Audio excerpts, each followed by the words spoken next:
Shalom Temple Israel. Unfortunately, one of the topics that's been discussed in the Jewish community in Charlotte and in America more broadly over the last few months has been another resurgence of anti Semitism. Classical anti Semitism in the style of neo Nazis, or anti Semitism related to Israel, are again part of the society around us. It's a situation that is scary, terrifying to many of us. And people like to ask, what can we do about it? And it's a good question, but it's a question that I don't have an answer to.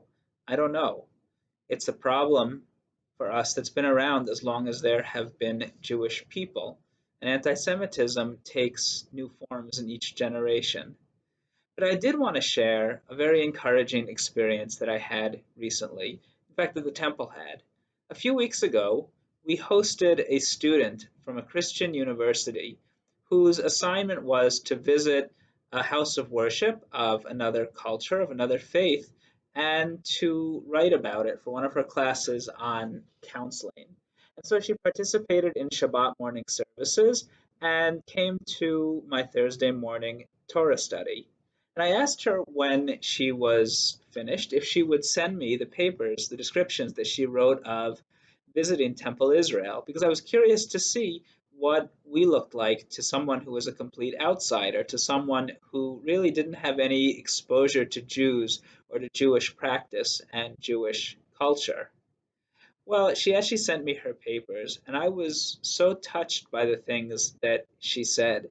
And I wanted to share some of her observations with you today. She says, my experience is mostly lined up with what my readings and media exploration results yielded.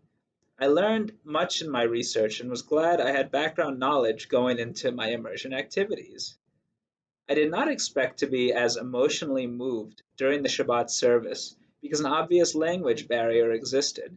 Despite much of the service being sung or spoken in Hebrew, the worship of God was lovely and precious. I witnessed beautiful reverence to the Torah, the rituals of bringing it out in scrolls, as well as singing. I did not expect so much congregation participation, and I treasured that. Another thing I did not anticipate was how welcoming and friendly the congregation would be. I did not think they would be hostile or rude, but I did expect to feel like an outsider and perhaps an intruder. Later on, she wrote, I felt warmly accepted and included. I was hosted in both events by kind and loving people who did not make me feel excluded, though I was a minority in their midst. They welcomed an outsider. In Leviticus it states, You shall not treat the stranger who sojourns with you as the native among you, and you shall love him as yourself, for you were strangers in the land of Israel. I believe, she writes, the people of Temple Israel carry out this mandate from God.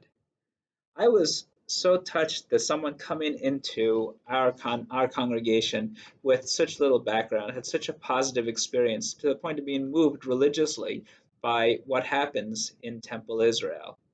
Another part of our conversations, conversations that I had with her one-on-one, was about the place of Jews in America and about the fear that we have of anti-Semitism from our neighbors, something that as a Christian person, she never thought about, never really considered.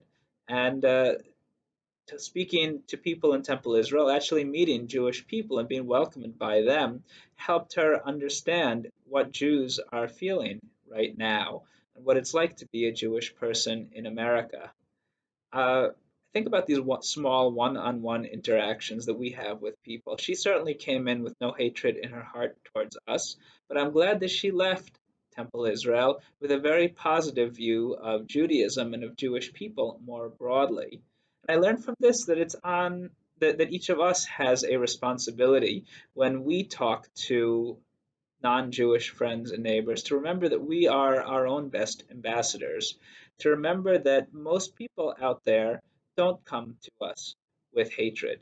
They come to us not knowing a whole lot about our history or what we do or what we experience in America on a regular basis, and that it's up to us to teach them, to educate them, and to show them the beauty of our religion and our faith and our culture. So I hope that we're all able to serve as our own best ambassadors. Shabbat Shalom, and I look forward to seeing you this Friday night for Kabbalat Shabbat and Saturday morning for Shabbat services. Have a great week.